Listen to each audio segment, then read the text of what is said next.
Good morning, everyone. Hey, folks. It is Wednesday, and that means it is time for Core 90. We're so glad you guys are here. Excited to have a great panel today. So in the last couple of weeks, we've kind of started building out a little bit of a foundation here in terms of mostly communication and managing expectations and setting boundaries and foundational elements for transactions. We had Christine Kites do a presentation 2 weeks ago about how to work with your listing clients in terms of all the new NAR paperwork and different expectations depending on what state you're in. And then last week, Jeff and I talked about working with other agents and working on those communications because we know that can really get blown up. And right now we're going to invite this panel up, and these are top agents. I'll introduce someone at a time here in just a second, that are really good at transactions, not just the amount of transactions, the quantity of transactions they're doing, which is a lot, by the way, but also their breadth of experience, their depth of experience, their time. We have someone who's been doing this for a long time. I'll let him tell you how long, because I'd like to say like 80 years or something. I mean, he's been doing this forever. But people that have experience in really knowing how to manage the emotionality and some of the things that can get really goofed up in a transaction. So I wanted you guys to hear firsthand. And also, if you have questions while we're doing this, please put it in the chat, and we'll try to make sure that we hit those, because this is a good chance. Like maybe you're dealing with a transaction right now that you're like, oh my gosh, I don't know if I just had the right thing to say to these sellers, and some of these people on this panel may have the right thing to say to your seller. So let me get started with introductions. I'm going to give you a little introduction of them each, and then I'll let them say something about themselves too. So in no particular order, just the way I'm seeing them, Liz Boisvert from Oregon. Hey guys. Thanks for being here. So happy Go ahead. Sorry. No, tell me. There's a little bit of an echo on my end. I'm just going to jump in right there. My name is Liz Boisvert. I'm in Independence, Oregon. I am the KV Core, soon to be Bold Trail, kind of like go-to in the community at EXP, because I love our CRM and I use it a lot. So I'm super stoked to be here on the panel today because we have transactions, and being able to navigate through those transactions can be difficult sometimes. So thanks for having me. Great. Next we have Jason.Giles. Or Giles. Dang it. Whatever you want to call me. No, it's Giles. I don't even know why. Since you said that, I'm gonna start us off with a funny story. When I got married when I was 17, I waited till I was 17 to get married, by the way. The guy who was marrying us kept saying Giles, and my sister was in the background behind us saying Giles. So anyways, very excited to be here, especially sharing all the changes that have happened. I'm in the Willamette Valley. I'm a team leader of the Rockwell Group. Really excited to just share what we've got going on and how we can help. So yeah. Love it.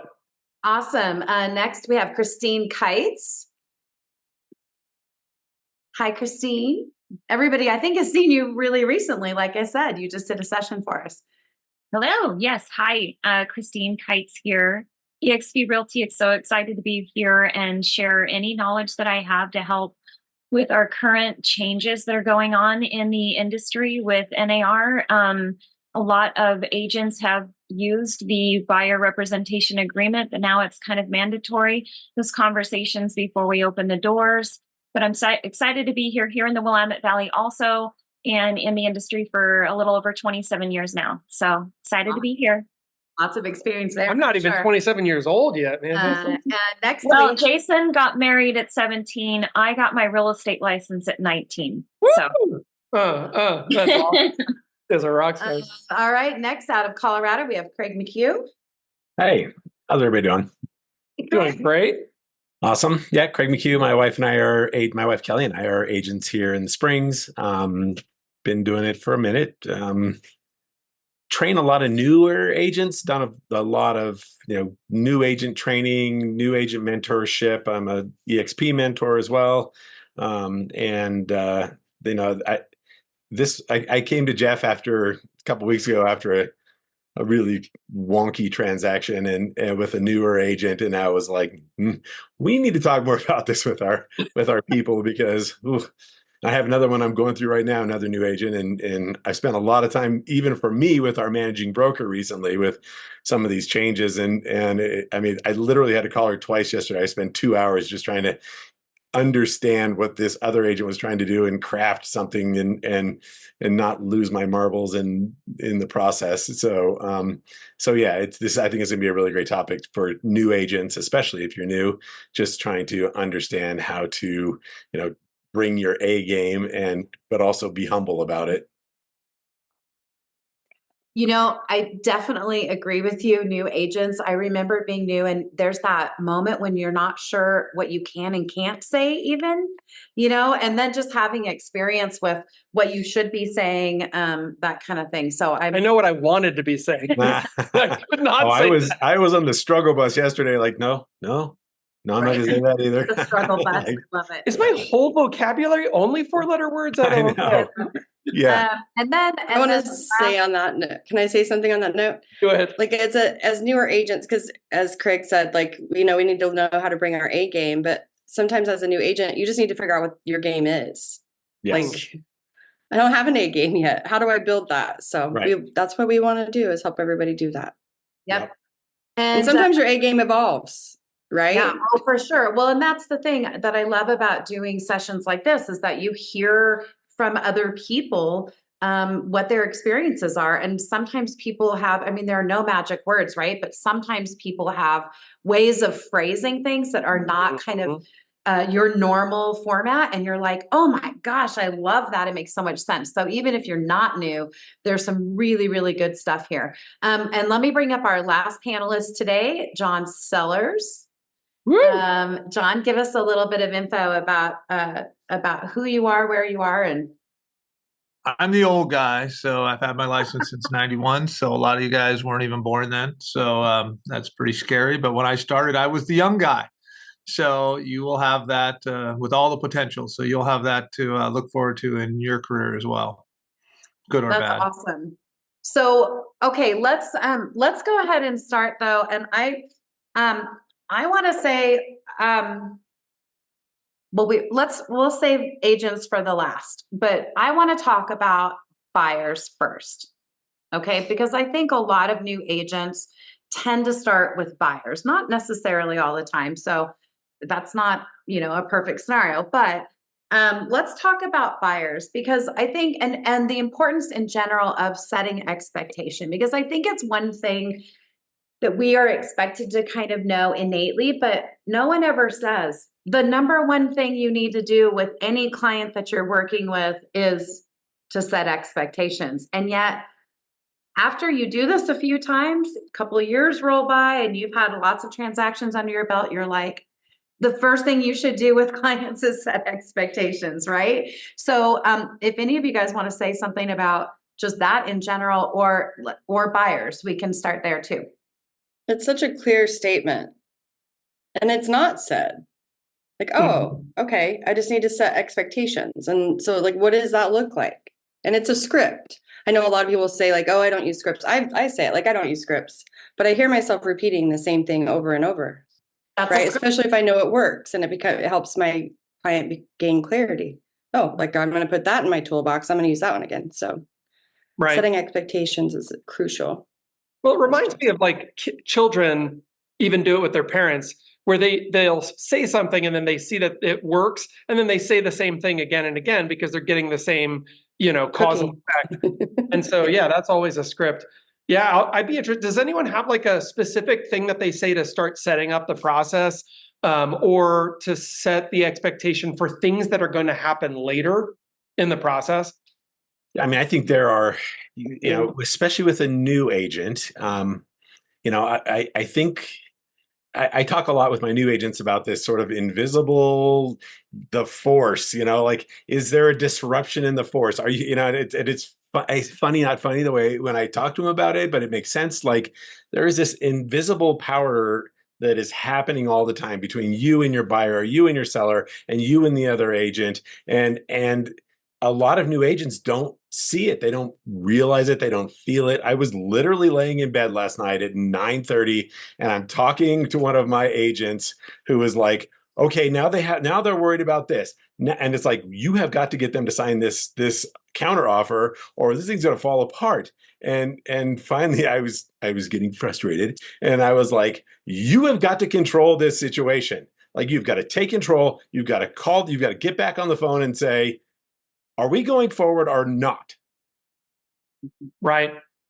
And because the problem was, it's almost like, and I think your kid analogy was actually really good. And, I'm not, saying our clients are children, but there is an entire level of psychology that's happening when, these clients were like, hey, what does this sentence mean? What does this amount mean? And it, yes, they had questions, but more importantly, I think they were just nervous about moving forward with the transaction.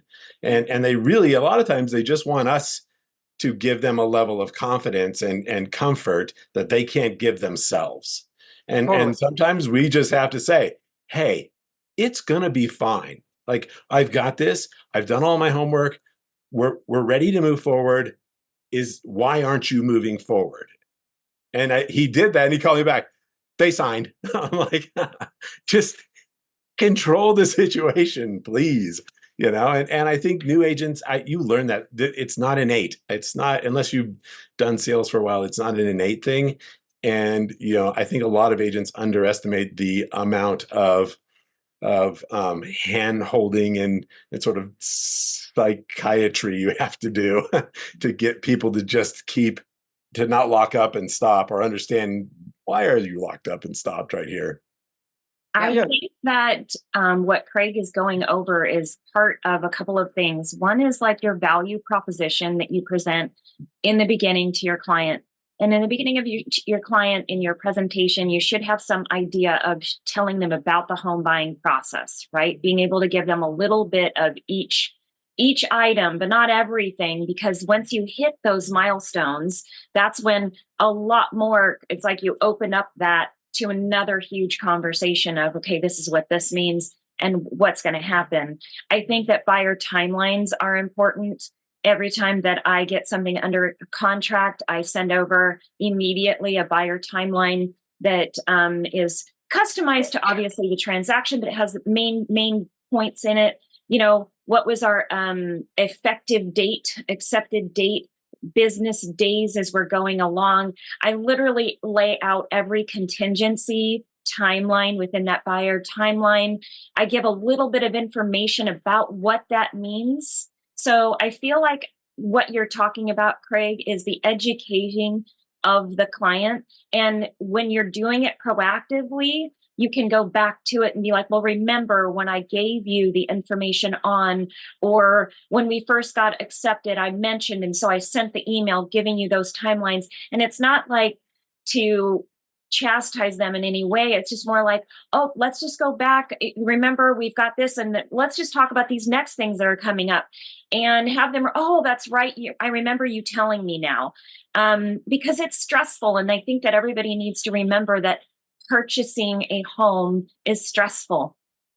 So, Christine, I think you're 100% right. And I actually think the biggest benefit of setting expectations early on in the process, so right away, and I love this idea of creating a process timeline, even if it's generalized, to have something that you can either hand to your client or email to them or whatever. And then you can always reference back to that and say, so now we are in the phase of blah, right? So it doesn't necessarily have to be exact dates, although dang girl, you got it going on if you've got everything dialed in.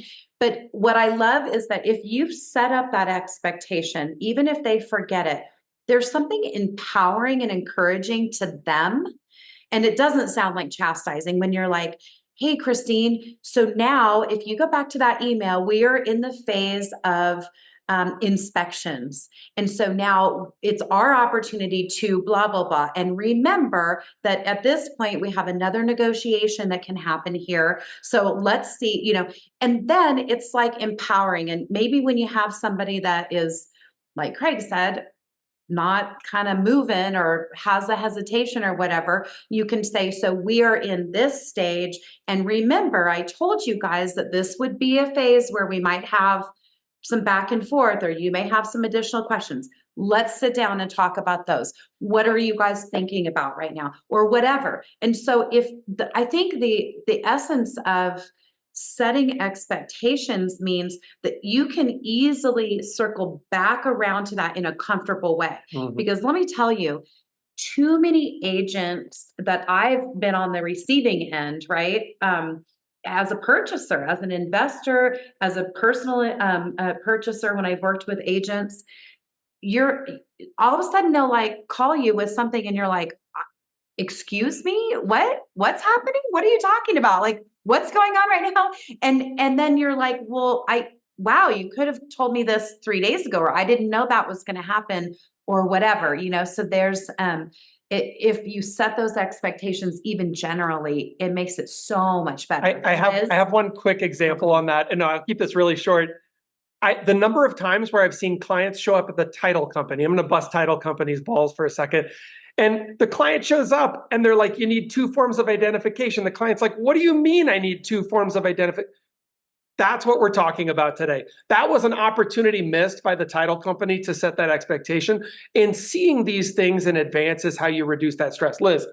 Well, and unfortunately, just really quick, remember, always are working with outside people, title inspectors, appraisers, whatever. But no matter what, according to the position and the framework of your clients, it's you. Mm-hmm. It's always you. So if that title person is a terrible communicator, they're looking at you.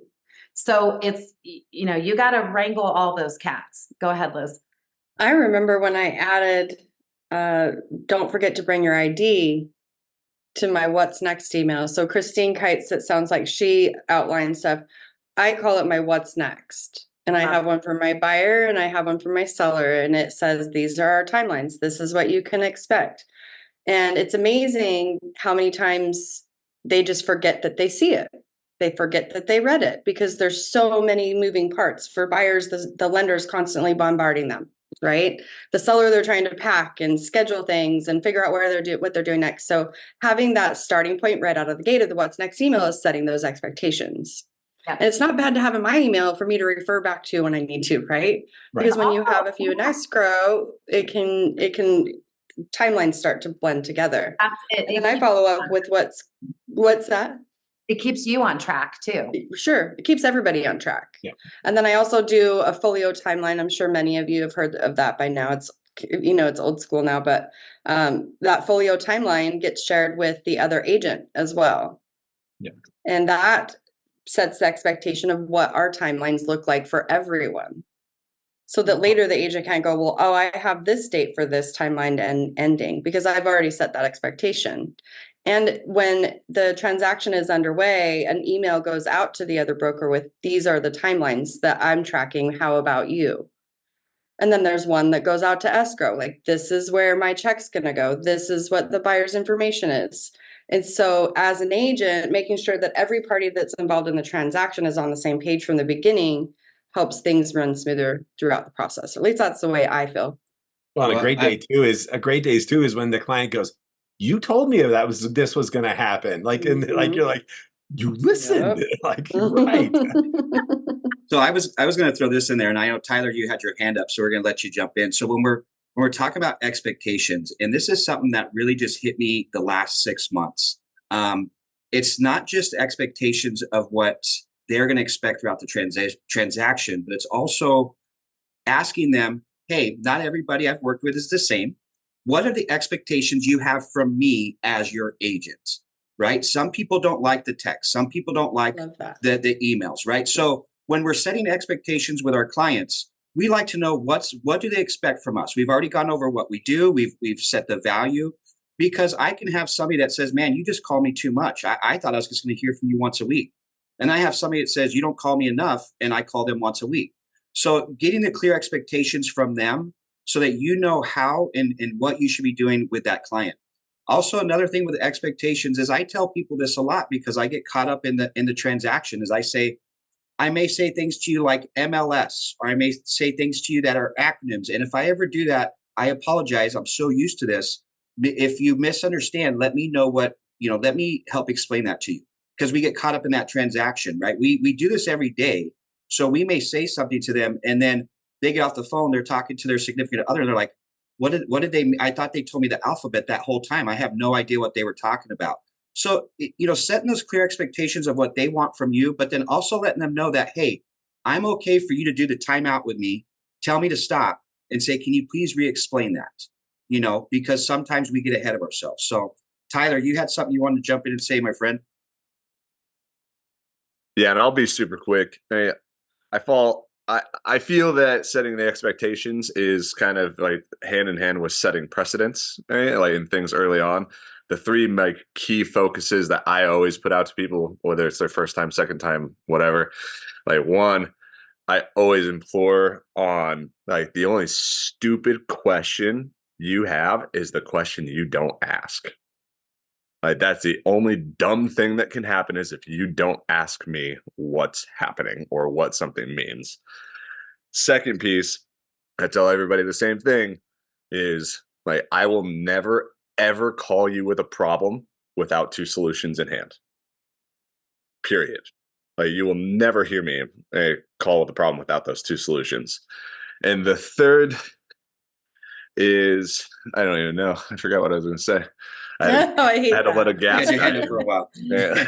It'll come back to you. Don't worry about it. It'll come back to me. I got thrown for a loop there.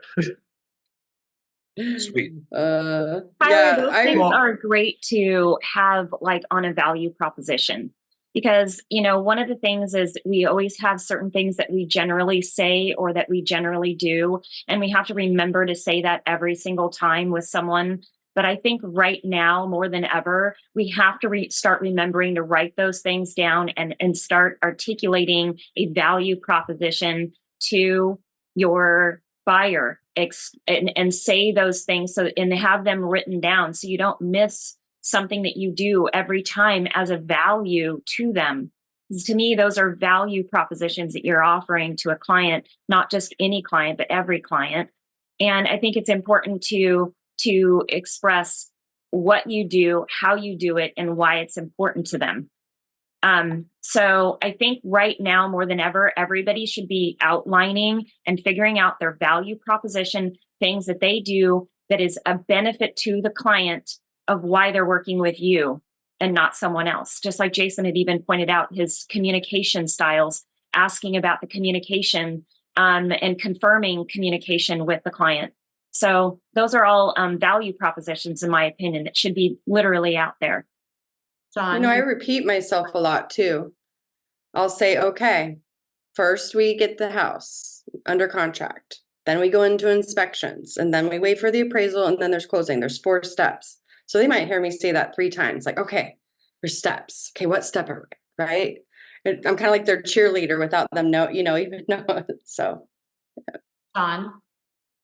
Guys, one of the things is that we, we're certainly partnering with folks, and I'm talking about as a buyer or a seller, but let's just talk about a buyer. We're partnering with them in this process, right? So we're partnering with them, but really they're looking to us for leadership. And so it's one of the things I talk to people about, especially as newer agents, when we're in that 5 to 20 deals, really be working on reading, increasing our skill set. How do we lead?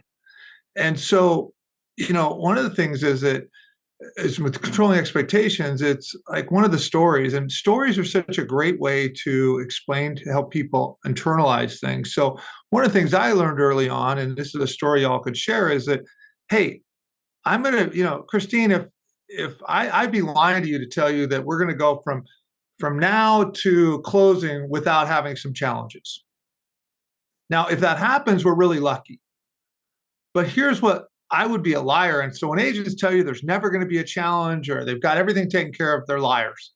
The example would be is if an airline pilot gets together and tells you they're going to go from here to New York, from the West Coast to New York, and they're not going to hit any bumps, They're a liar.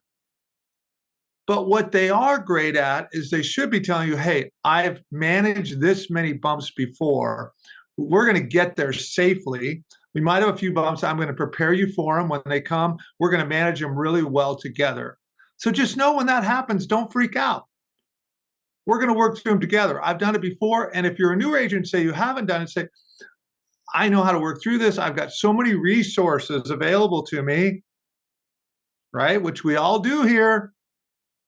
You know, you've already heard this from the call of Craig talking to the agents in his group, me talking to agents. So you've got resources. We're going to help you get through that. So this is really about, you know, the leadership piece of it, right? And the other thing of sharing with buyers and sellers is that, hey guys, there's a lot of moving pieces here from A to, you know, to closing. And if you start worrying about all of them ahead of time, you're going to drive yourself crazy and you're going to do things that you don't need to do. So here's what I ask you. If you will just do what I tell you to do, when I tell you to do it, and don't do extra. Don't worry about other things. Don't listen to other people. Just do what I tell you to do when I ask. Then I will give you the next thing to do. And this will be a very simple process if you do that. But you're going to be getting all this information from all these other people and all these things, and it can be very confusing. But in terms of if you just stick with, here's the next thing I need you to do, and then here's the next thing you're going to do, it's going to be very simple process. I'm not saying there aren't going to be challenges, and I always repeat that to people. I'm not saying there aren't going to be challenges, but it's going to make it a lot simpler. Isn't that? And then the wording always is this. Does that make sense to you? Are you okay with that? And Jeff will know what's that? Is that a tie down, Jeff? Yeah. Okay. I do it all the time, don't I, Jeff? And I don't even know what it is. He knows the words for everything. I just do it. He just said it again. He said, don't I, Jeff? Yeah, it's funny. I love what you're saying, because really setting the expectation that there will be, not might be, but there will be some bumps in the road is so great. But to then say, and this is articulating your value at the same time, right, Christine? Because then you say, there are going to be bumps in the road. Transactions are never completely smooth. There's always little things, sometimes bigger things, sometimes little things. But the great thing is, I'm your guide. I have so many resources. I have so much experience. I've done this so many times that I absolutely am confident that we will be able to work through these things. I'll be able to offer you some options so you will have control through this process. But I love what John said about, listen, there are certain time frames, and maybe you give them that little list, that beautiful timeline list that you guys talked about, and say, listen, I'm going to give you this timeline, but let's address these. I'm going to guide you through this. And at each point, we will have conversations. And so you'll understand. It's kind of like taking a tour. Have you ever been on vacation somewhere and you tour like a house and you're following the tour guide, but you really want to look over in that room, but they want you to keep going this way. And you're feeling like, but no, I really want to look over there. But then by the time you get to that room, now you have the history and you understand why they took you the tour on that route, right? And so let me be your guide and we'll get through this. You'll have lots of control and I have all the resources to make this go as smoothly as possible and to handle the bumps. I love it, John. And to add to that, that one of the things that we have challenges that come up during a transaction, or maybe the buyer throws us a curveball. Yep.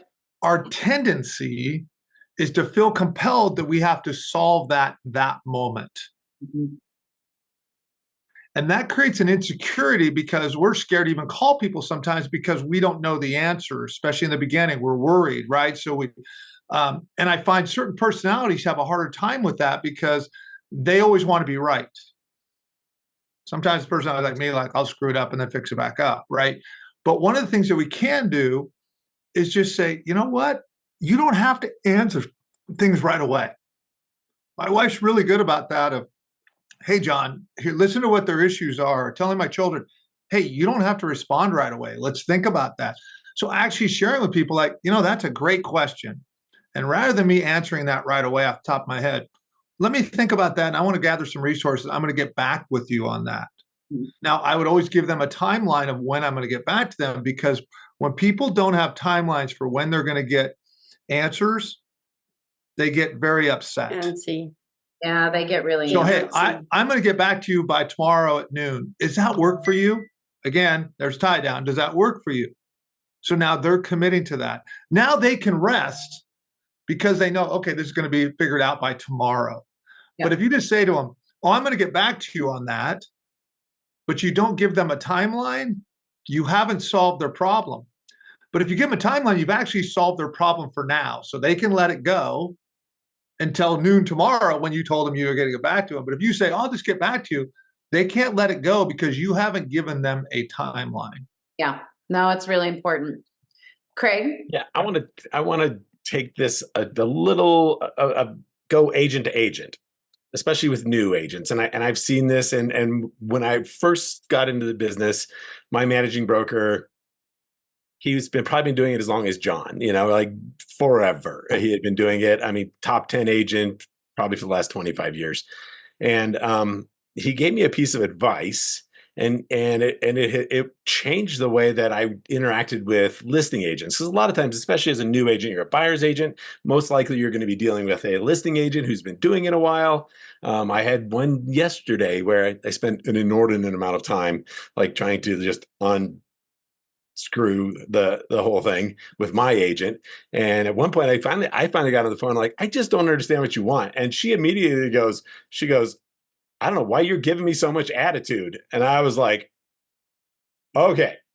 Actually, there was people on the office next door on either side. When I was done, they both came out. They're like, damn. I was like, so this old time broker, he said, best thing you can do is when you start to have a conversation with another agent, a listing agent, say to them, hey, I am a new agent.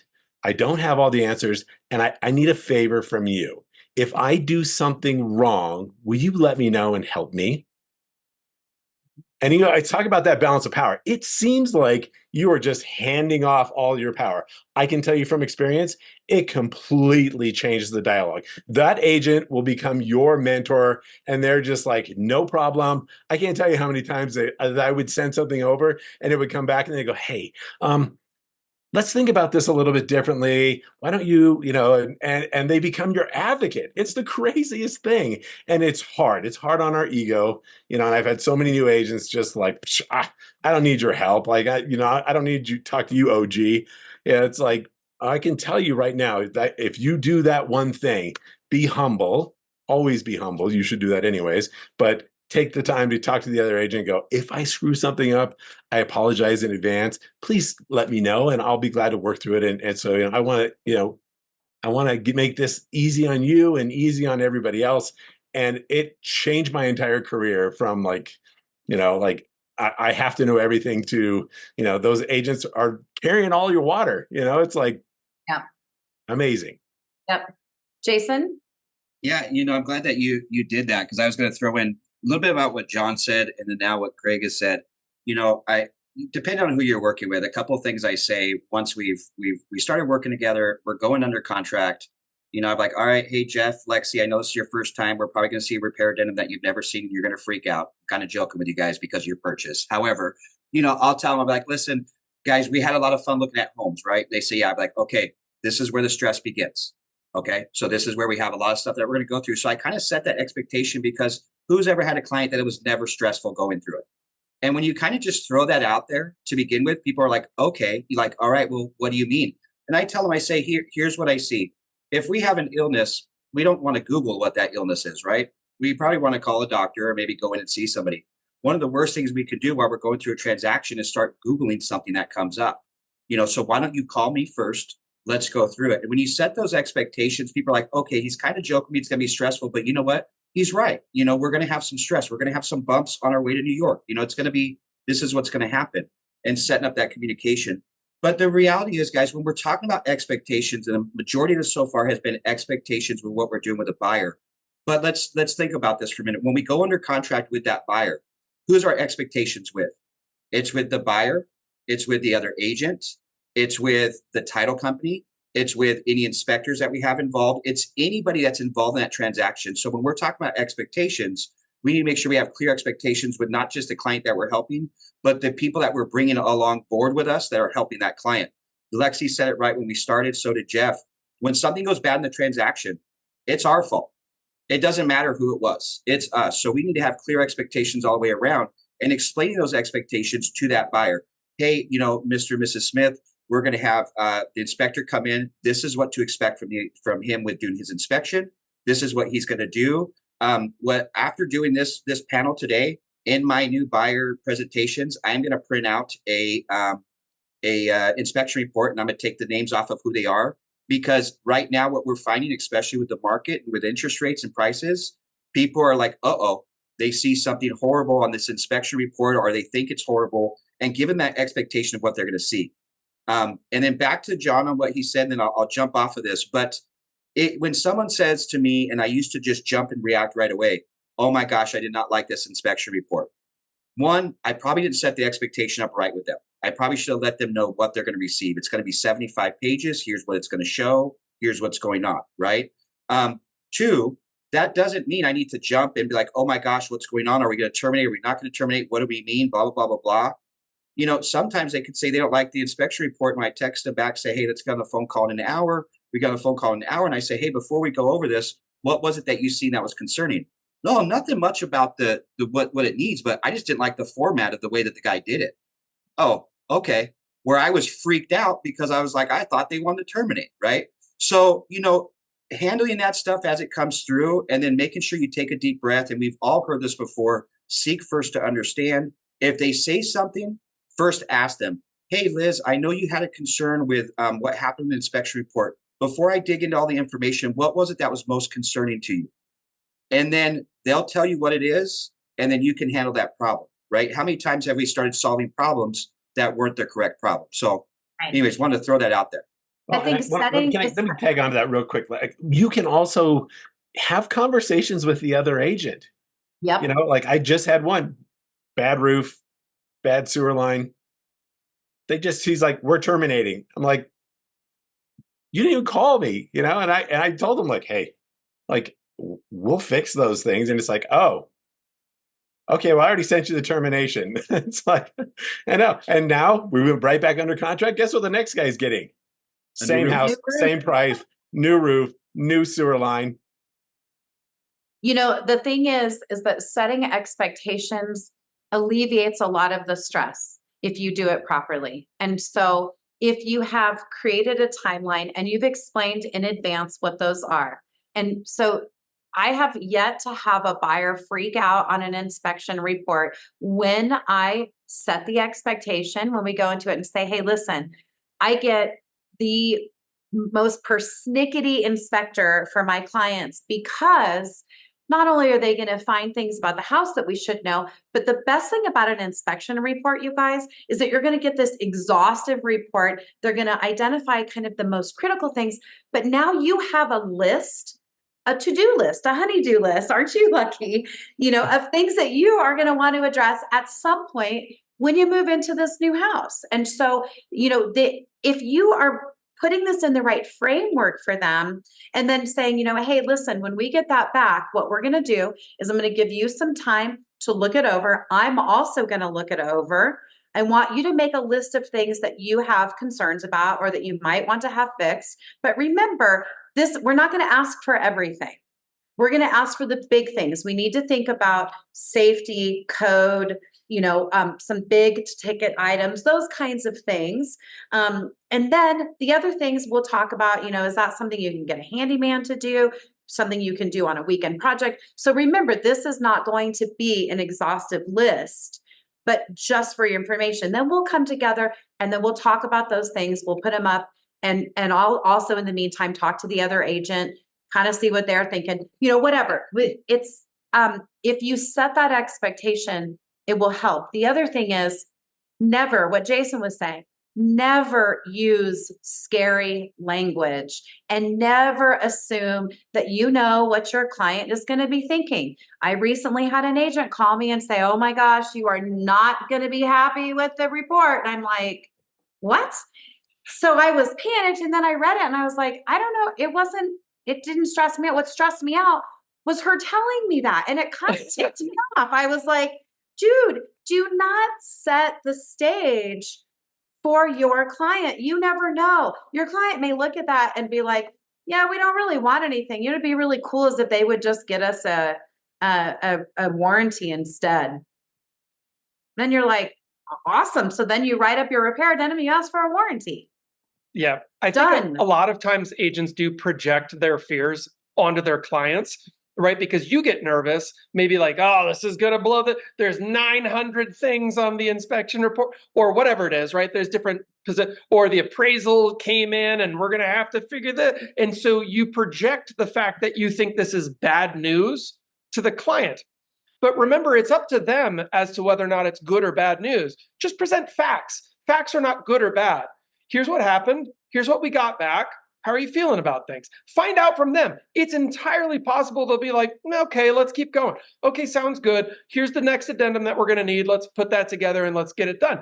Instead of all of this drama, daytime soap opera garbage that's not necessary and doesn't need to be inside the deal. It's really just your fears that you're handing to your client, and then they're going to give it back. The interesting thing with people is we're pack animals. And so we believe you're the leader, by the way. So if you're afraid, I'm supposed to be afraid because you're the alpha dog. Oops, you just gave them the fear that they didn't even need to have in the first place. Maybe they didn't care, right? They're like, old roof, doesn't matter. My cousin's a roofer. Like, you don't know what their situation is. So just move on from that. Give them facts instead of opinions, and you'll be much happier. And remember last week we talked about honing your skills so that you can be creative, right? Because some clients may, like a bad roof, Craig's example, some client may get that and be like, oh, this is awesome. You know, we kind of wanted to put a metal roof on anyway. Is there a way we could get like a credit? And then you're like, there is actually, or you can lower the price or a million different things, right? So being creative, thinking outside of the box, being confident in telling your clients there's always a way to work through every single scenario. We just need to think about it factually and think about our options. Now, Eric here in the chat, and actually this is really interesting. I'd love to hear the panelists talk on this for a second. Said he's pretty new to the industry, but something that he's noticed around has been that tone of voice matters a lot, right? And I just would like to just leave that one open and see who jumps in here.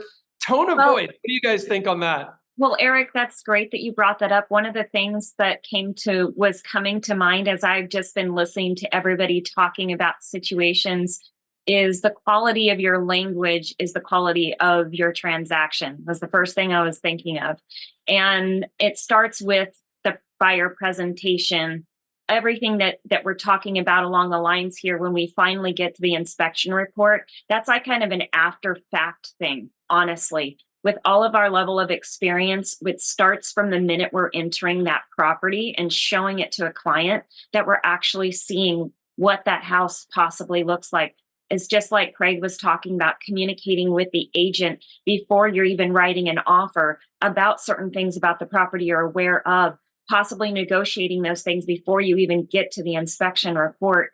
There's so many proactive measures that you should be taking prior to the actual inspection itself. Inspection should be things we didn't know about, not the things that we already knew about, that we've already had a conversation about. We were already aware of that. We already knew that your family member's an electrician. We weren't worried about that one thing, or so-and-so is so-and-so, and we're not worried about that thing. So there's so many different conversations that should have already been taken place. Totally. Yeah. But however, Eric, I love what you're saying about the language. Yeah. I love it. And Yeah. our job is to buffer. I mean, I tell my agents, like, hey, our job is to absorb all of this stress, process it, run it through our grid of the things that we know based on our experience or the experience of our team lead, or, you know, collectively, and provide solutions. Yep. You know, and that for me, I tell people the reason why we buy the big bottles of alcohol at Costco is because we absorb all of that stress for you and give you solutions. And until you understand that, like, your life sucks. You do not want your client to be in the stream of consciousness that you're in. Just the full data dump for them is going to blow them up. We absorb all of that stress and give back usable, actionable solutions. And let's not forget, when you set expectations, and you can refer back to those, it helps you legally. It helps you in the long run, because then it is a calmer, smoother transaction because you've already buffered through a lot of that. Liz. You're so funny, Craig. That was awesome. You don't walk into your doctor's office and they don't sit there and freak out like, oh my gosh, there's going to be so many issues with your body, or like, we should really be stressing out right now. Like, think about how a professional is going to handle the situation. You are the professional. You are the surgeon. You go into the surgery with your gloves on and you cut it out and you sew them up and then you send them a bill. Like, it doesn't have to be stressful. And if your client sees you stressing out, it's going to elevate their stress levels. And it also, Liz, and I know you live this, it also does not make you look more professional to be freaking out. Like, if the surgeon came in and they were like, oh shit, this is bad, man. Like, you'd be like, I'm out. That's not going to help anybody. Yeah. So you just walk out with your gown on. No, hard pass. Jason, and then I wanna switch to something a little bit different. I got one other I want to add. Go for it, John. Go, you rose your hand, John. I'll wait for you to get done, brother. Go for it. So I want to give some practical ideas on inspections, because Jason brought it up. One of the ways, and this is just one of the ways you can do it, guys, is that, once the inspection's done, send it to that buyer and really quickly just ask them, hey, why don't you guys go through this on your own and see and just highlight what you're concerned about. And then I'm going to look at it and highlight what I think I'm concerned about. And then let's come together and let's review those together. And I think, it's crazy because I used to have a transaction coordinator that did all my inspection contingencies. I didn't even deal with them. And what was so funny is she would just basically say to them, hey, what would you guys like fixed? And they would tell her the things. She didn't add all of her editing. She didn't add all of her own energy around it. Right. And guess what? They usually asked for less. Not much. And we usually got more because she just sent it over. I spent all this energy worrying about trying to protect them and do all these things, which was, now if there was something significant, I looked over it, I was making sure of it, but there's lots of little things.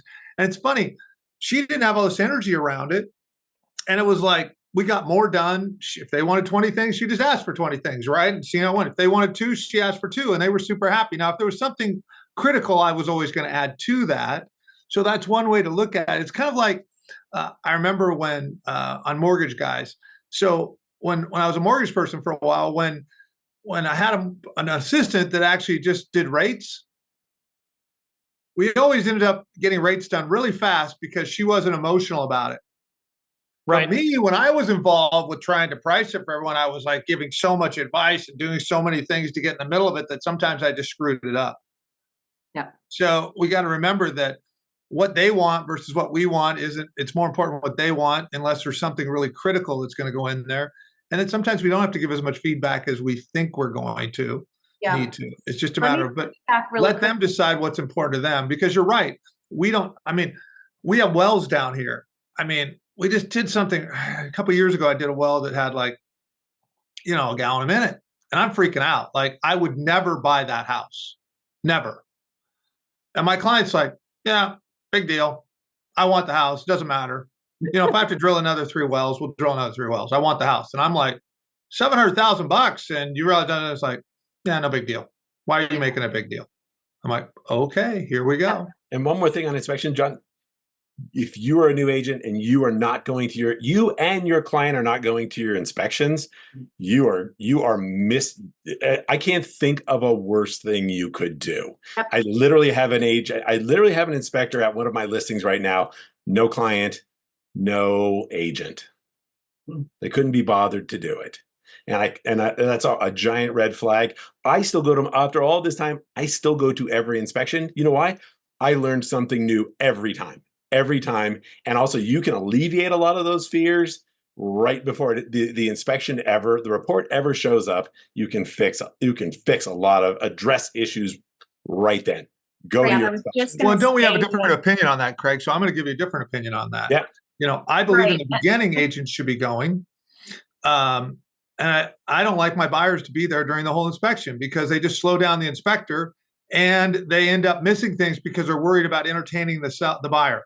So what I tell all my buyers is, hey, and myself even in the beginning, hey, let's show up at the end when they do the wrap up and let's do a walkthrough together. Yeah. And then I got to the point where it's like, I'm not going to inspections. I got so many other things to do that's not valuable for me. So, hey, client, why don't you go to the follow-up wrap-up, right? And that's me. But in the beginning, I did go to a lot of them. I also read them. I'm also really good about when I see something on an inspection that is critical, I'm going to go back to the house afterwards. So like, I'm going to call the inspector and say, can you walk me through that? The pictures aren't clear. I'm going to go back to the house and walk through it myself to see and get the understanding of it. So again, guys, there's no right way. What Craig's saying is totally accurate and a different way of looking at it as well, right? So you have to decide what works for you. But I think the big thing that Craig was saying in the beginning is we really want to be learning, because after a while, there's only so much that comes up on a house. Like they're all pretty much the same, guys. But occasionally you get a weird thing. But for the most time, it's standard stuff, right? And then it also depends on the market you're in. When I started in Seattle, I never sold a house that was less than 50 years old. For my first 5 years, I never sold a house that was less than 50 years old. So guess what? If the windows didn't open, that was not an inspection issue. We did not ask for them to fix the windows. Then I moved to Scottsdale, where no houses were over 5 years old. And I remember the first inspection, they said, oh, you need to fix the rubber thing on the bottom of the garage door. I'm like, are you kidding me? Right. Like we would have never asked for that in Seattle. So for new agents, I'm going to pipe in here for a second because I kind of am between you guys.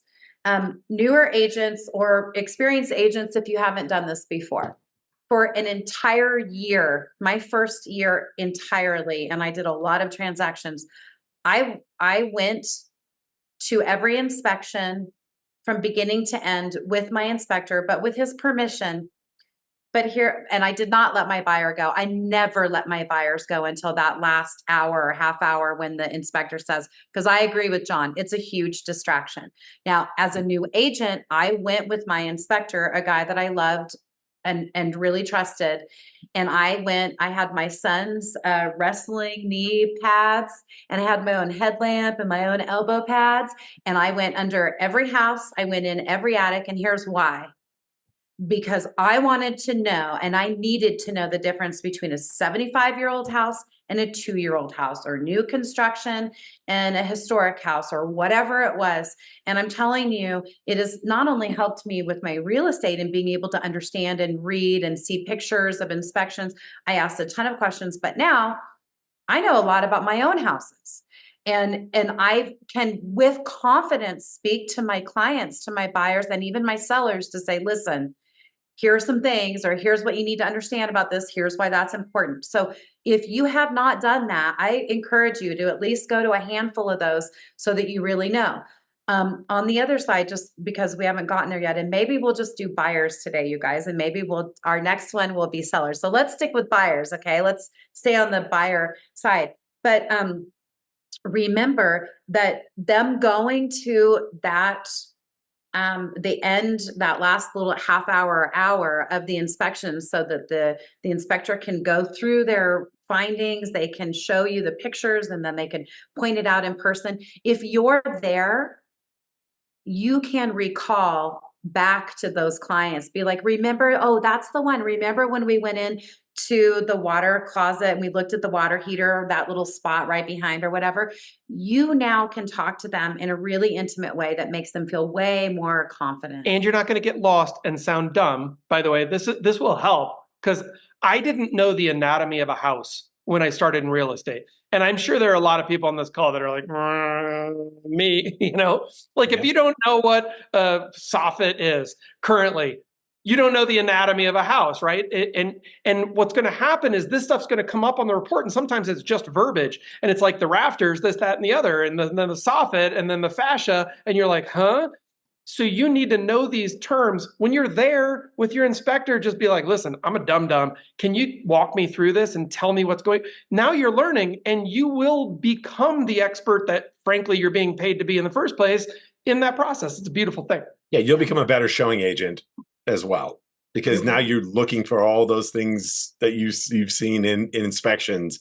Like my inspector is always like, Craig doesn't let his clients buy shitty houses. It's like, no, because I don't want to fall out later. I don't want to do all that work. And then It's a great billboard, by the way. You should do that as a billboard. I know. Yeah, I should do that. Bus right on the side of a bus.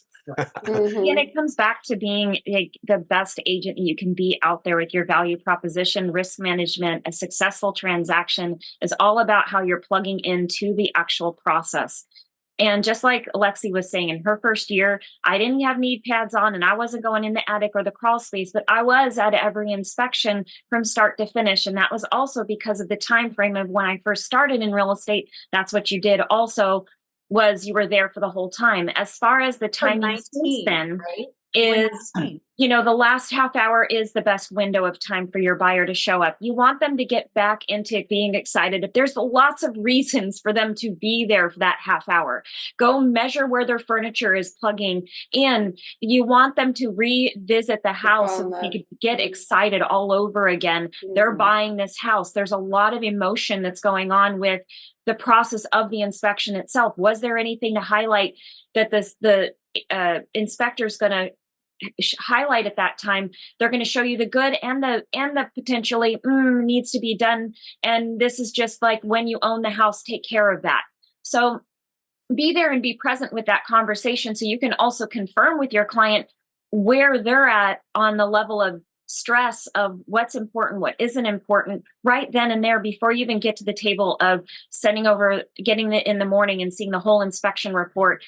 They should at this point already have an idea of what they want to see on a repair addendum before they even get the report. Yeah, and we have a couple of hands up, and so I want to get to those. I will mention that if every single transaction that you're a party to has shit show written all over it and the clients are an emotional disaster, it's you.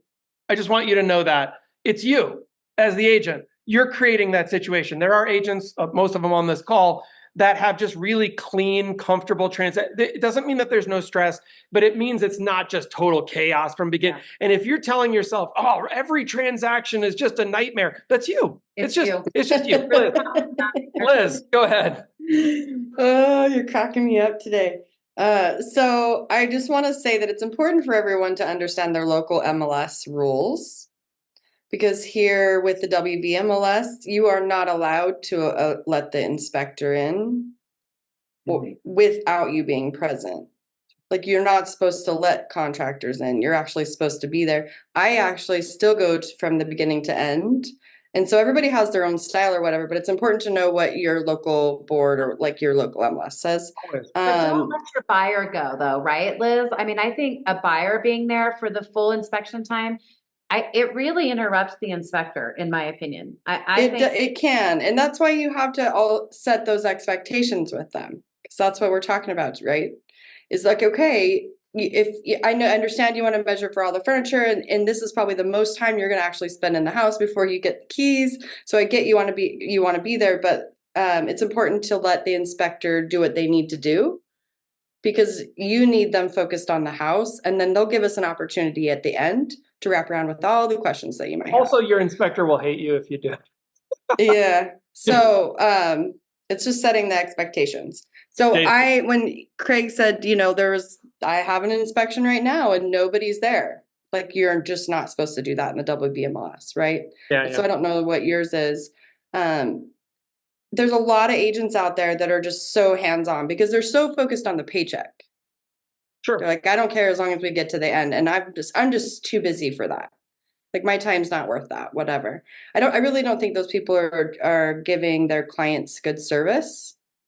So, well, and ultimately, by the way, your paychecks will amplify if you focus on service and value first, because what will happen is your marketing costs will go down because they will not be able to help themselves, but to tell everyone about how well you took care of them. And there's a script that we tell ourselves about. If I'm super high leverage and I never touch a transaction, then I'm like the best business owner. But that's not really the truth.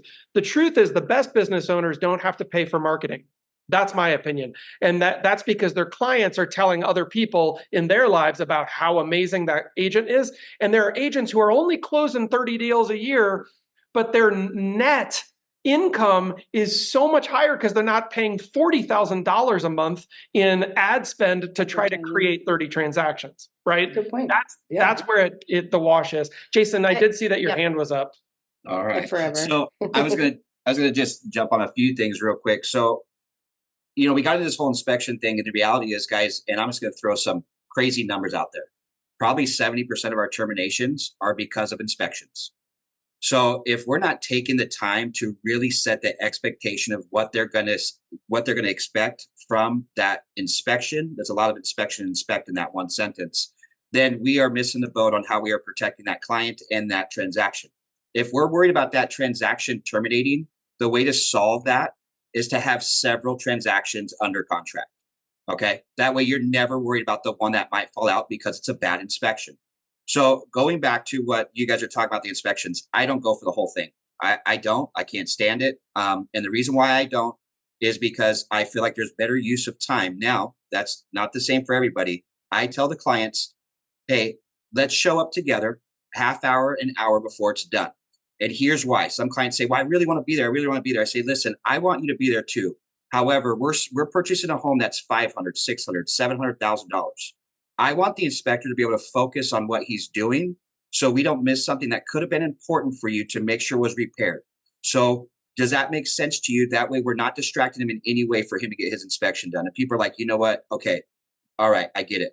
And then if they want to stay there for an hour after because they wanted to do stuff and measure and look, then I'm okay with that. But I want the inspector to do his thing because I just don't want him to be distracted.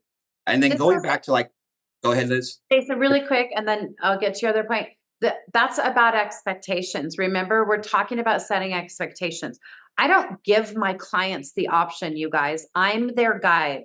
They don't know that they can show up for 3 hours of an inspection. It's up to me to say, here's how the inspection works. The inspector will show up, and if you have to let them in or whatever in your MLS, I'll let that person in.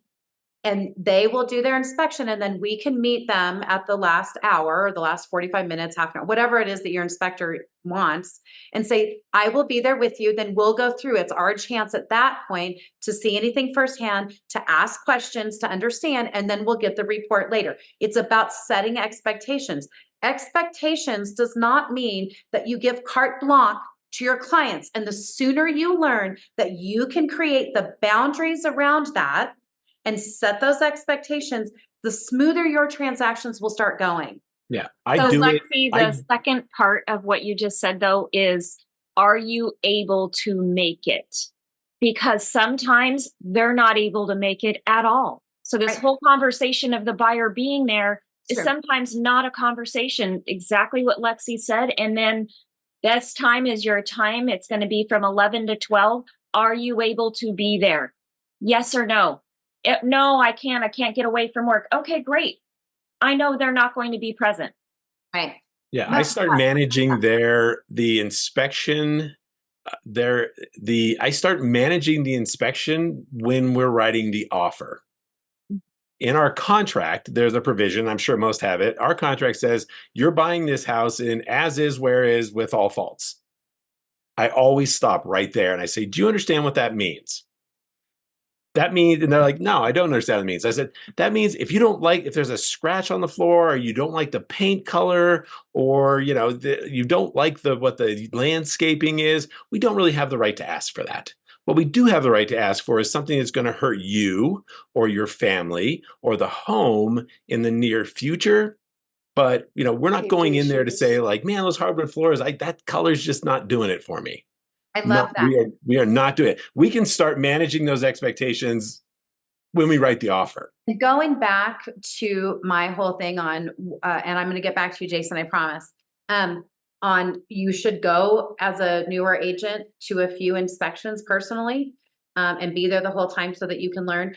Because when you are looking at houses with buyers, you now have the capability, you have the magic vision to see some defects that are going to be a no-go, or that you're going to have concerns about, or that you're going to want to pick up the phone and say, hey, Craig, I noticed that the roof is really crappy on this house.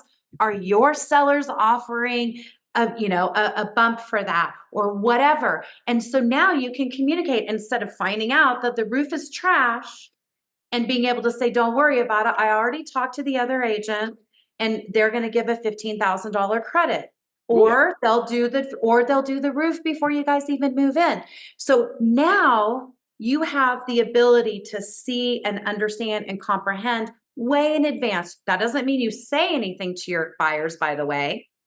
Some of that stuff you're going to keep in your own brain space until the inspection comes through, because you're not an inspector. But it does help you have the vision to notice things like, wow, that's a big soft spot in the ceiling right there. That probably is an indication that there's some moisture coming through. Like, I'm never looking at what my clients are looking at.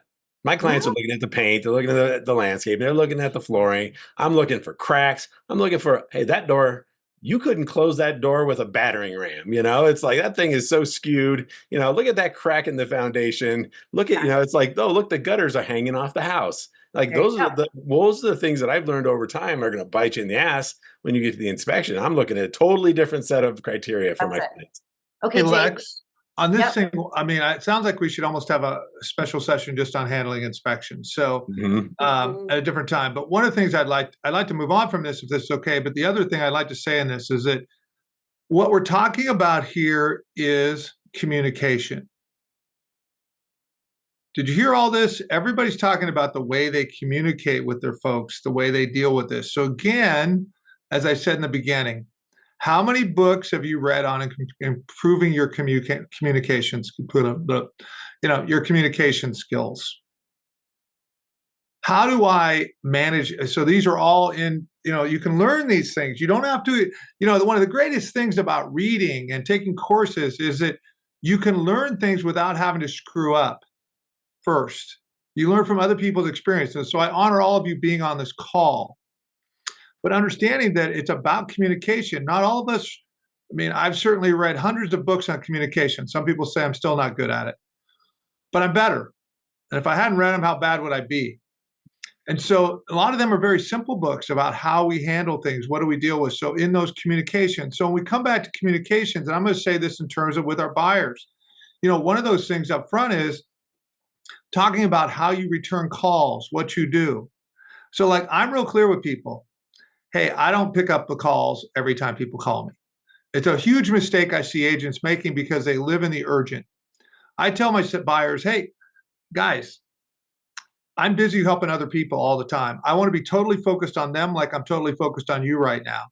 So what I tell people all the time, and I notice this with people today, they think if they call and they don't leave a message, I'm going to call them back because I can see they call. Guess what? I don't. I might, if I see it a couple times, I might call them and say, I don't know if you butt dialed me or not, but if you don't leave me a voicemail or leave me a text, I just assume you butt dialed me. And the other is I tell buyers, hey guys, if I don't pick up, please leave a detailed message about what you're thinking about. That gives me a chance to kind of work on it and get back to you. If it's of a real urgent nature, text me and I'll do my best to get back quicker. But setting expectations about how you're going to return calls. And Jeff, can I share this Eisenhower decision matrix really quick? Yeah. Because I want you guys to think about how your day works. So we're talking about the microcosm, but I'm talking about how do you become a more successful agent? And this is called the Eisenhower decision matrix. And when you look at the top, you've got important and urgent. I'm trying to think how this is set up, Jeff, but it's a little bit different than what I usually see. So one of the things that you're going to find when you're in the middle of a transaction is other agents want to make your problem their problem. And so I find agents all the time having to pick up their phone all the time, and they can never stay focused on doing the things they need to do. So this one's a little different, Jeff. But what I find is that other agents will call me and they'll call me with not important, not urgent stuff. And what I find agents do, they're always trying to solve those problems. And if you stay in those problems, you'll never, Jeff, you can take this down because it's not the one I wanted, but it's fine.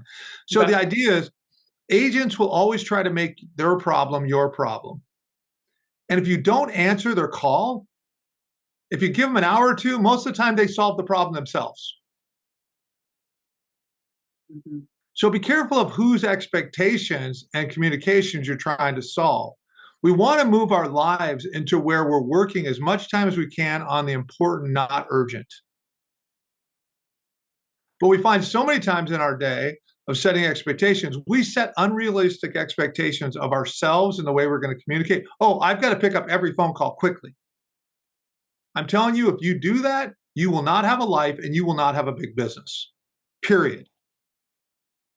Now, what happens is agents don't have a lot of deals going on. So then they want to return every call as quick as possible. No. Figure out something you can be doing for an hour and a half that's not important, that's important, not urgent. For example, prospecting. Whatever that term means to you. For some people, then when I say prospecting, they think cold calling. That's not what I'm saying. Prospecting is going to be calling your past clients, going to lunch and being totally focused on a client. But you're setting the expectations of what's important and urgent and what's not urgent. Very little is urgent in real estate. I think with buyers, it's really important to help them discern, because I do think, in my opinion, there are some important things. Like, I tell my clients, listen, I'm not able to pick up your phone call all the time. If you leave a voicemail, that's fine. But honestly, if I don't pick up, send me a text and let me know. If you have a specific question, it helps me to be able to get an answer to you quicker if you text it to me. Also, I say these words all the time with any clients. Sometimes in real estate, no news is just no news. I promise that if there is anything at all that you need to know, I will get that information to you immediately. I don't want to mess this up any more than you do. But I also give them permission, listen, especially because of their buyers. If there is a home you're tooling around on MLS or Zillow or wherever, and something comes up, you get an alert that there's a new listing, let me know right away that you are interested in that house so we can go take a look. Or so that I can, if nothing else, pick up the phone and call the other agent and let them know that I have an interested client. Because here's the thing, what I hate more than anything is if I have a listing and it goes on the market and it's a hot listing and I get, I get one offer right away, but there were 3 other people that wanted to show, but they didn't get to me in time. I want to know that, right? So that I can delay accepting an offer to allow for some other showings. So I tell my buyers, let me know if there's something you want to see that just came on the market. But I tell them exactly what, and I say, send me a text, send me the link to the house so I know which one it is, and your availability for when you can see it. Well, Lex, what you're doing there is it's perfectly what you said. You really didn't say anything different than what I said. You said it in a different way. But what you really did is you set your rules. That's it. Okay. Everybody's going to have their own rules. Be careful that you don't set rules that create not having the ability to grow your business or to have a life. Yep. 100%. Because if you don't have a life, you will not end up serving your clients at the highest level. Well, and John, something that you were mentioning, this idea of kind of emergencies in real estate, and I'm sure most of our panelists here would agree, early in your career in real estate, and hopefully everyone on this call has gotten over this quickly, but agents like to pretend like everything inside of a transaction is an emergency. And I say pretend because it isn't. So it is pretend. You're acting that way, but it's not reality. You can actually just chill the hell out and it'll still be fine. And most problems solve themselves. It's weird how it works out. But if you act like everything's an emergency, then you get to feel important because you're problem solving, right? And humans love to problem solve, and it gives us a sense of value. But the thing is, the real emergency in your business is you're not creating the next piece of business. That's the actual emergency that needs to be solved very, very frequently if you would like to make more money. solving that one transaction means you will now get paid for one transaction. And talented agents, I find the thing that they tend to act the most urgent and important about is creating future business. And if you start to act that way, you'll notice the top producers that you all talk to or that are on this panel with us, every single day, they are actively looking for new business. The internal mechanisms of closing a deal shouldn't be something you're proud of. Quite frankly, it should be something that is easy. And if you're dislocating your shoulder, patting yourself on the back at how good you are at closing deals, that's not that impressive. My personal opinion. I wanted my clients to think that I was worrying about the deal all the time because I used to spend time at night thinking about it. You were worried about the deal all the time? Yeah. And what I found is they never believed me anyways. I mean, I knew half the time I was spending more time worrying about stuff than they were. And I thought that was really great. I'm really great because I care about them so much. And then I found later, like, I just was not sleeping for no good reason because they didn't believe that I was spending that time at night anyways. So why was I? And it wasn't really serving the transaction. Now, I'm not saying there aren't some times that urgency comes into situations. Right. There are. Yeah. Yep. But Sure. much less than what we think. And the other is, when we get down to it, I find agents, I love it. They go sell a house or two and they got 2 in escrow and they tell me it's a full-time job. I can just tell you guys, I sold a house the other day and I don't sell a lot of houses anymore.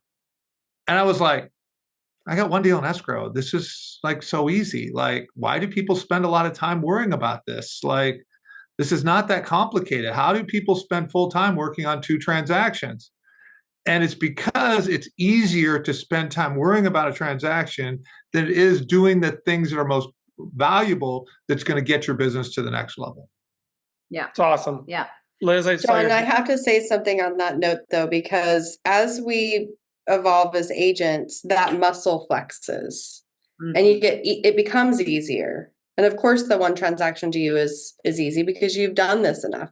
But as a new agent, that one transaction can be all consuming and feel really, really stressful. So it's important to know that if you really feel overwhelmed in that one with 1 or 2 transactions, it's okay. Yeah, like you're going to get through it. Yeah, you're totally right. And honestly, even as a seasoned agent, some of those change because some transactions are just more complex than others, and it may take more brain space. But if we're talking about setting expectations, I think that's setting it for your clients, but also for you. And what that does is it forces you to get a little bit organized and to set the standard for yourself. And then that overlays with the expectations that you can establish for your clients. So in the last 8 minutes here, really quickly, I'm going to start because I do want, for people that are listening about working with buyers, I want to finish the last little, because we got kind of hung up on inspection, and you're right, maybe we need to do a whole session on that. But, so I'm going to give you kind of the last 3 or so steps in which I set clear expectations in a buyer transaction. And then real quickly, we'll go through all of these people. So maybe those of you guys watching can get some great ideas. So when it comes to appraisal, because, once you get through inspections, now you move into appraisal. I always let people know in advance what the appraisal contingency is according to the contract in your state, which you need to know like the back of, you should be able to just pitch that right out there. But what are the 3 things that can happen? Where is the decision, held? All those kinds of things. I like to let buyers know what's going to happen, what can happen. And I will tell you also, don't be afraid to communicate with an appraiser, you guys. It's not illegal. It's not illegal to present information. It's not illegal it is illegal to get in their way. Don't do that. Don't show up. That's really awkward. But you can provide information in a packet, even on the buyer side, you guys. I've done this before. So, anyway, don't be afraid of the appraisal, but make sure that in advance of this happening, in the very beginning, in part of your paperwork and part of your discussion with your buyers, explain to them what happens during an appraisal and what some of the potential outcomes can be and what some of the actions can be if you have those, various things happen. And then I talk to them, final walkthrough. If your state does not require a final walkthrough, and I think most of them do now, please, please, please, at least Do a final walkthrough on behalf of your client. Do not let them waive the final walkthrough. Walk through that property to make sure that the repairs were done. If there were no repairs done or they were minimal or whatever, just walk through the house to make sure it is in the same condition. Listen, I'm not joking. This is something that can really come back and haunt the successful legal closing of a property, and it can really help your your clients. So you need to do a final walkthrough, and then Make sure the seller's gone. make sure the seller's gone. Exactly. And their stuff is gone. Exactly. The client, exactly, 100%. If the, and then I'm going to talk about closing at title really quickly. I personally do not attend, and I set this expectation with my buyers. I say, hey, listen, the closing day when you go to sign, some states require you, by the way, buyers to sign on the actual day of close. You cannot sign in advance in some states, just so you know that. So I tell my clients, I am not going to go with you to the title company unless you really want me there for some reason. I'm not a title representative.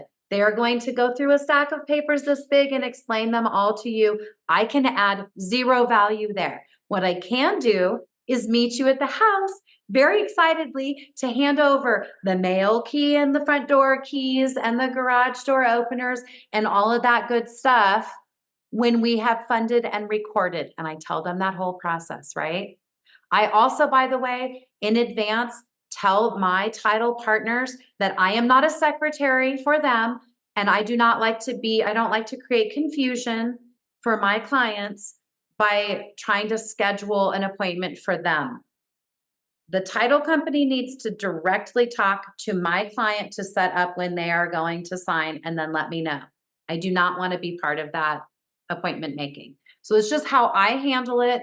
But again, I set the expectations. I let my clients know if they want me there, I'll do it.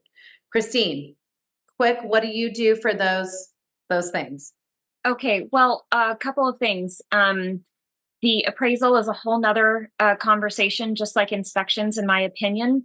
Based on my experience, I actually attend every appraisal appointment possible. I feel that is it's part of what keeps my transactions together, is my relationship with the appraisers. Here locally, we have a very small amount of appraisers, so I know a lot of them and been doing it for years. When I show up, I turn on the lights, I say hello, how's the family? We have a conversation. I get to learn a little bit more about where they're at with the house, if they have some concerns about it. So I'm proactively there at the appraisal appointments personally, if I can be there for my seller and buyer. As far as the closing table, I attend the closing with my clients. It's part of my risk management also, of being present, being able to be there if in the event something's going on. I immediately am communicating, or just know that everything was smooth. I'm also talking to them about their insurance, this, that, and the other, everything at the last minute. Again, this also came back from my buyer timeline sheet. It's all the information from the beginning. We're just at that last hurdle. So there's a few things that I actually still do, even though I've been doing this as long as I have, that I feel keeps my transaction smooth and running all the way to the end. That's great. Jason, anything that you do that's maybe a little different? No, it's all pretty similar. This is what's nice about the panel, and I'll make it quick. I apologize. I've got to run to Portland right after this, but Yep. This is, we take what we get from here and we use what is best for us. So I used to show up to every signing. Now I go along with you, Lexy, I let them know, I want you to schedule that with title, whatever works best for you guys. That's what I would love to see happen. And if it works with the schedule I have as well, I would love to be there. But I let them know that this is for you, and I don't want you to have to wait or do it at a different time or take more time off of work if it doesn't go in with the schedule that I may have. But I just what I do, and I'll make this very quick, when I'm setting up expectations with the buyers from front to back with inspections, appraisals, and everything else, is I give them a snapshot of what's going to be happening throughout the transaction. And I let them know at what time I'm going to be going over that next snapshot, the next step, like Liz says, because it can be extremely overwhelming. And then I'll leave us with this whole thing with setting the expectations, the tone of your voice, the talking with your clients. It all comes back to our mindset. Do not make a call if you're in a bad place that day. Wait till the next day. If you're going to have an appointment, make sure your mindset's right that you're going to be talking about that. Make sure you know exactly what's going on throughout that transaction, whether it has a well, septic, is there more than one owner? Is it in a trust? And then not every expectation you set is going to be the same because not every transaction is the same. Now you're setting those accordingly to what you have. So the expectation for us really, and I'll leave us with this, is what expectations would you have of yourself if you were the agent representing you to purchase that home? So that sums it up for me. Love it. Love it. Liz, Thank you, guys. Or Craig, anybody? John?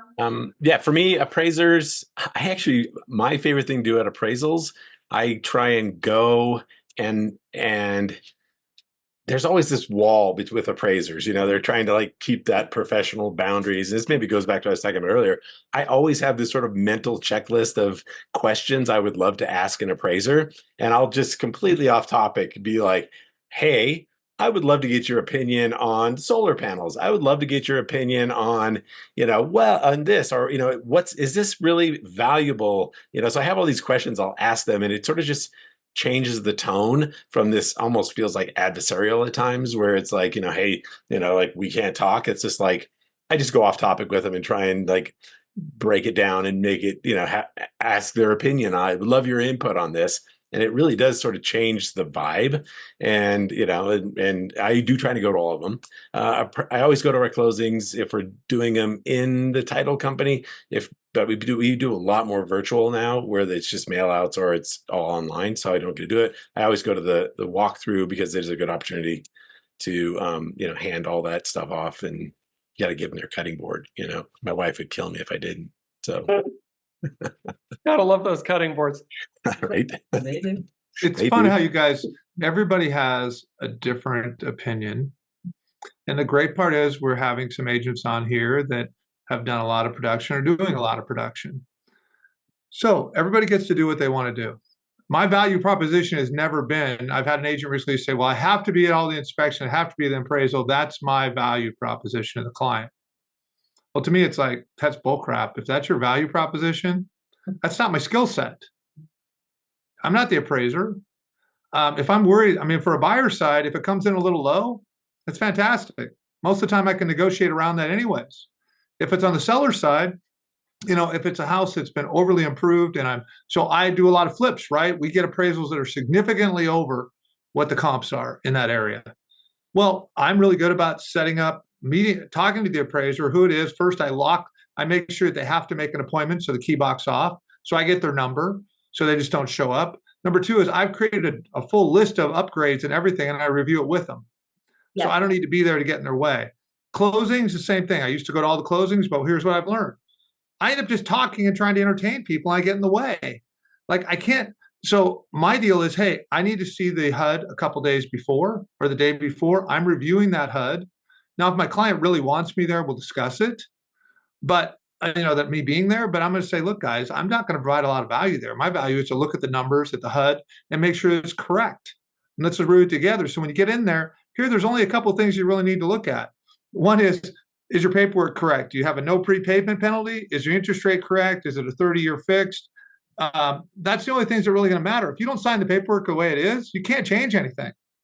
They're going to sign off. And most of the time, if there's an issue with the lender, I'm not going to be able to solve that problem. I prefer the lender to actually be there if somebody was going to be there. So it's just different opinions. I'm not saying I'm right.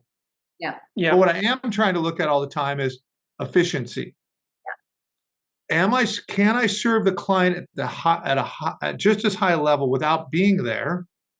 What way can I communicate in a way to do that allows me to be able to keep doing more deals? And I found that I got just as many referrals when I wasn't there than when I was there, because in the way my communication was set up and the way that I handled things up front with them. Not saying it's right.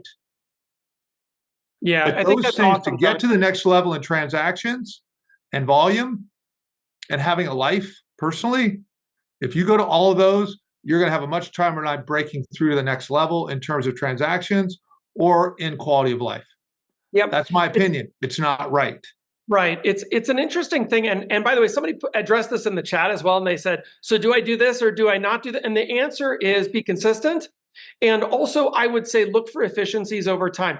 There are things that will come up. I mean, we had Joanne and Christine both say they caught a 1031 opportunity at the closing table. And I think that that's awesome. There's probably an opportunity at the opening table to start to build that into a process to say, let's look at the capital gains implications of this sale for you. I always do a full financial breakdown with buyers and sellers to walk through what's going on in the deal and what your net position is going to be, et cetera. You could catch that earlier, but maybe for your first year or so, if you're newer to the industry, you're going to want to start going so you can build out your SOP on these are things that I want to make sure I'm aware of because I can save my clients money, especially if I handle it sooner. So it's always, there's probably two answers, right? One is you can catch it late if it's gotten missed along the way. And two is maybe I can catch it a little earlier in the deal. And again, there are no right answers.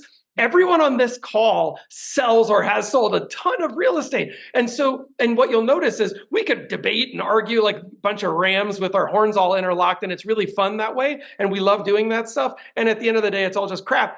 The truth of the matter is you can still sell a lot of houses no matter what your approach is.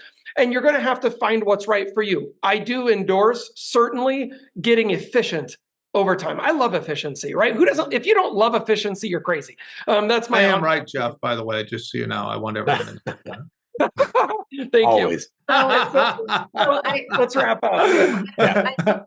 Because I'm And the one only quick thing too, like if you're not practicing this, if you're not sitting down with your colleagues, if you're not figuring out these dialogues, Trey Gowdy's former senator, one of his favorite quotes was, I won and lost every trial that I ever was in my head before I walked into the courtroom. You have to practice this, and not just in your head. You need to think about how I'm going to answer this, and then you need to try it on with your colleagues, your spouse, your dog. I don't care who you're talking to, but like pick somebody and practice these so you're not flat-footed when the time comes, and it will come.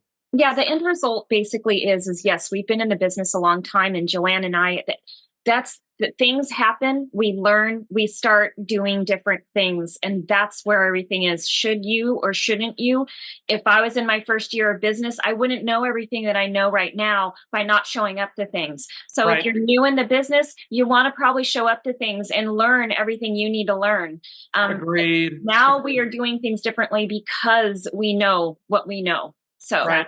and I handling love it. I love it. It's all about Okay, guys. perspective, right? Yeah. Right. Perspective.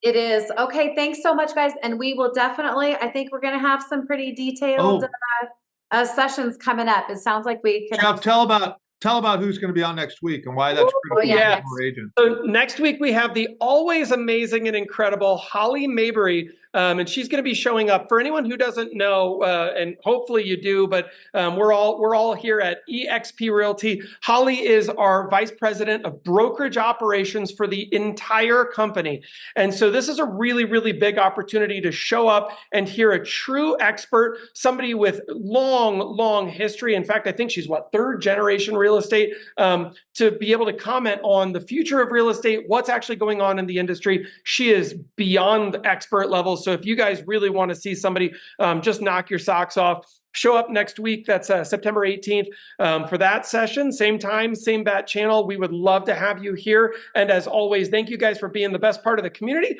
for being the best part of eXp Realty, and for being people that we love and adore. That's it. All right, guys. Have a great week. We'll talk to you soon. Bye, everyone.